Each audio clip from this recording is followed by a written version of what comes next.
1. Why is our Earth the kind of planet it is? Not only because it is full of a number of things, not only because some parts are more full of things than others, but also because the things in it are related. The Earth is like a watch. There's nothing accidental about the mechanism of a watch. Each part is a working part, and each is absolutely necessary to make the watch go. Furthermore, the watch can go only when each part is properly connected with other parts. All the parts of the Earth are likewise working parts, and are necessary to make it go. Consider physical features, such as the Grand Canyon of the Colorado River and Mount Fuji in Japan. They are the result of relationships between the land, the water, and the air. These relationships started millions of years ago and have continued to this very day. There's another way in which the Earth resembles a watch. It's a precision instrument. Unlike a watch, it shows no sign of running down or stopping. Seed time and harvest, and cold and heat, and summer and winter, and day and night continue to arrive on time. How do we understand how a watch works? Only by knowing what use each spring, gear, and wheel serves, and how the parts hang together.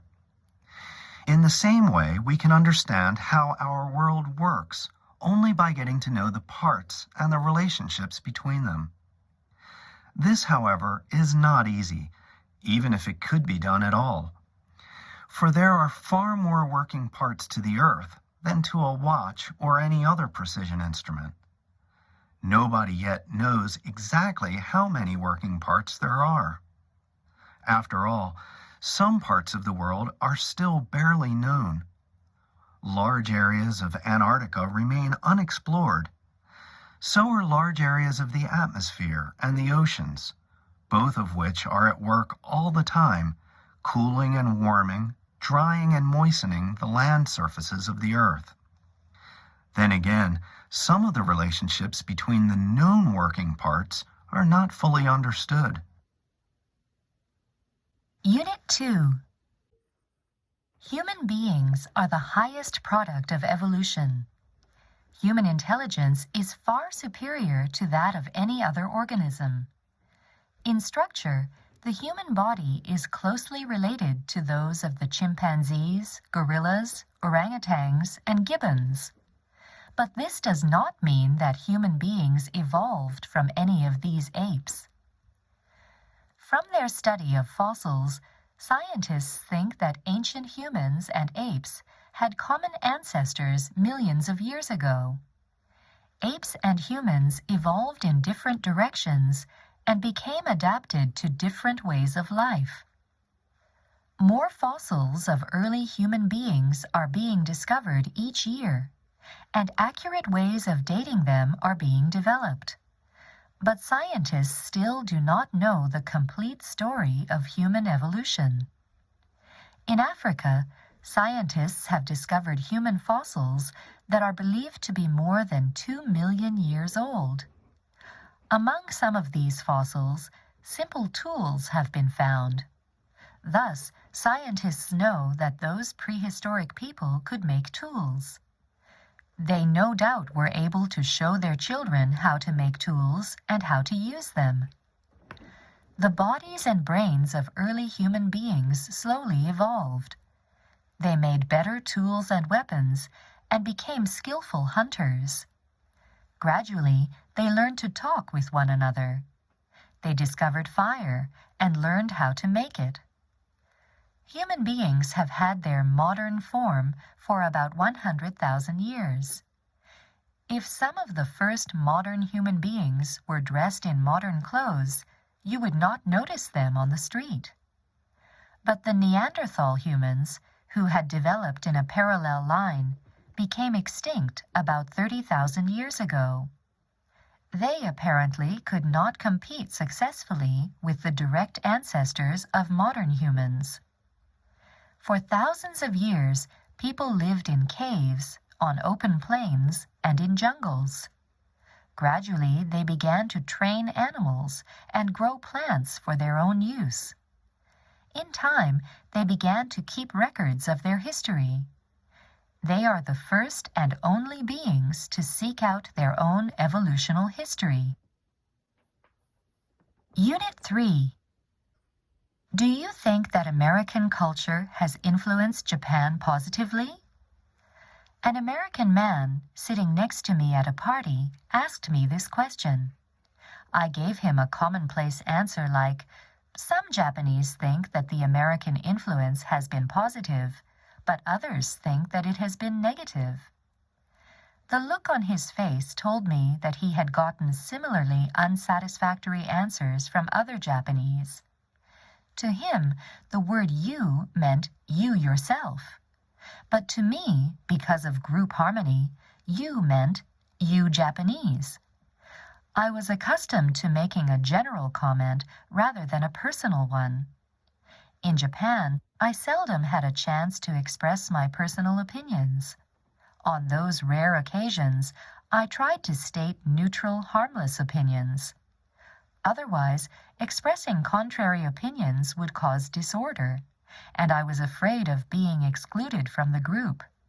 However, Americans learn in elementary school to speak out. In that culture, having no personal opinions is a sign of incapability. I answered, "Well, let me see. American culture has raised women's status in Japan, and I appreciate that very much. Women have become more able to display their abilities." Still, I wasn't truly satisfied with my comment because it was so ordinary. After that incident, I was still apt to give general responses by saying, "We Japanese." When asked, "What do you think about international marriage?" I replied, "We Japanese are conservative, so generally speaking, parents object to international marriage." There again, I heard the irritation in the American man's voice. "I'm asking for your personal opinion." His facial expression was strong enough to break through the Japanese wall of ambiguous expressions, and I said, "If the two people understand and love each other, who cares about nationality?" Then, softly, he inquired, "If your parents objected to your own international marriage, what would you do? In the U.S., parental permission is not necessary, but in your country, you need it, right?" I answered, "Right, but not legally. I would try to persuade my parents to give me permission. As a Japanese, I don't think my parents and I are completely separate beings with different personalities."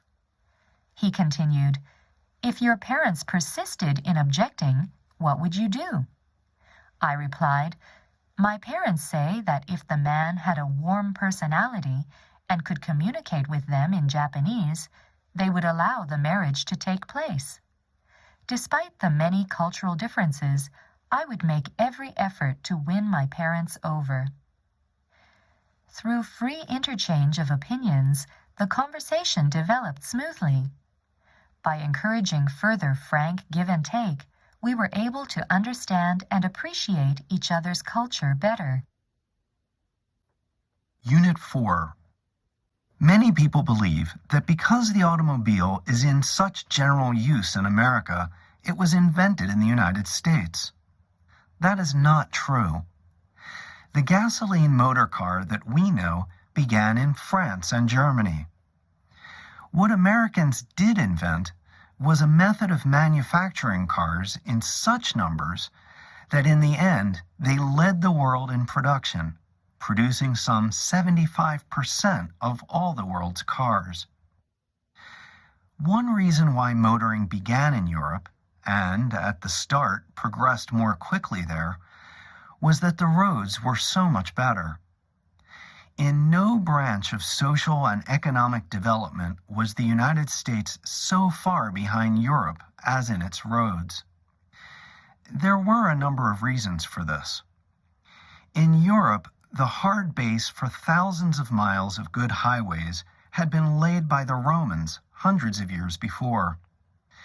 It was there, ready to be later built up into fine, smooth surfaces by engineers.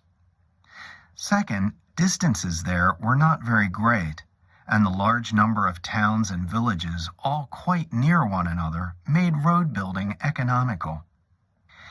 In the great unpeopled spaces of the American continent, on the other hand, it was easier and cheaper to use the rivers and lakes and to make canals or put down railroads. American roads had their beginning in the paths used by Indians, or those stamped out by cattle. Most of them became seas of mud when it rained, and could then be used only if logs had been laid across them. So it is not hard to understand why most Americans did not see, as they watched the first few automobiles speeding along town streets at 10 or 15 miles an hour, anything to get very excited about. To people like farmers, it seemed that the car could never take the place of the horse.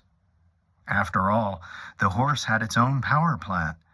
It needed only what was grown on the farm, and it gave back to the farm the best possible natural fertilizer. To overcome this feeling about the horse, an automobile would have to be more than good. It would have to be easy to operate, easy to mend, able to climb hills, and travel over very bad road surfaces. Above all, it had to be cheap. The answer came in 1908 in a machine which Henry Ford called his Model T. With it was born a completely different way of life. Unit 5. We have all experienced days when everything goes wrong. A day may begin well enough, but suddenly everything seems to get out of control. What invariably happens is that a great number of things choose to go wrong at precisely the same moment. It is as if a single unimportant event set up a chain of reactions. Let us suppose that you are preparing a meal and keeping an eye on the baby at the same time. The telephone rings, and this marks the prelude to an unforeseen series of catastrophes. While you are on the phone, the baby pulls the tablecloth off the table, smashing half your best pots and jars and cutting himself in the process. You hang up hurriedly and attend to baby, pots and jars, etc. Meanwhile, the meal gets burnt. As if this were not enough to reduce you to tears, your husband arrives, unexpectedly bringing 3 guests to dinner. Things can go wrong on a big scale, as a number of people recently discovered in Parramatta, a suburb of Sydney. During the rush hour one evening, 2 cars crashed into each other, and both drivers began to argue. The woman immediately behind the 2 cars happened to be a learner. She suddenly got into a panic and stopped her car. This made the driver following her brake hard. His wife, who sat beside him, was holding a large cake. As she was thrown forward, the cake went right through the window and landed on the road. Seeing a cake flying through the air, a truck driver who was drawing up alongside the car pulled up all of a sudden. The truck was loaded with empty beer bottles, and hundreds of them slid off the back of the vehicle and onto the road. This led to yet another angry argument. Meanwhile, the traffic piled up behind. It took the police nearly an hour to get the traffic on the move again. In the meantime, the truck driver had to sweep up hundreds of broken bottles. Only 2 stray dogs benefited from all this confusion, for they greedily ate what was left of the cake. Unit 6. One of the toughest aspects of the policeman's job is the fact that he must make on-the-spot decisions. He must make up his mind right now, without the luxury of thinking for too long, looking up information in a book, or asking a superior which course of action is best. The policeman is under real pressure which he can't avoid. The conflict occurs when some situation requires a decision which isn't easy. Naturally, he would prefer not to have to commit himself to an action which may prove wrong. The wrong decision can lead to troubles like being severely criticized by his superior, or it can lead to unnecessary injury or death. Take, for example, the case of the policeman pursuing an armed robber on foot in a crowded downtown street. The criminal fires on the officer, but should the officer return the fire? If he does, he may endanger the lives of the fleeing citizens. If he doesn't, he may fail to arrest the criminal, or he may himself get shot. Assume the officer decides to return the fire. Assume the robber is captured, but some bystander is also wounded. The newspapers will no doubt bring pressure on the so-called Wild West ways of the police force. Usually, the officer has no truly excellent alternatives. Most of the on-the-spot decisions he must make are like the example, a choice of evils. No wonder the policeman is in conflict from the pressure to choose one evil through a quick decision, and his real desire to get himself off the hook by avoiding the issue. Because the officer is always on the hot spot and has to make choice of evil decisions, he may also feel irritated with people who don't have to stick their necks out. This understandable impatience with the luckier people who don't work under such pressure can actually lead to troubles between policemen and others with whom they must work, such as lawyers, judges, doctors, and the like. The best solution for the problem caused by the need for on-the-spot decisions would be to improve police training. The job can't be changed, but the more knowledge and experience the officer can bring to the hot spot, the better he will be able to make the right decision. Thorough training can make the policeman more confident of making correct decisions.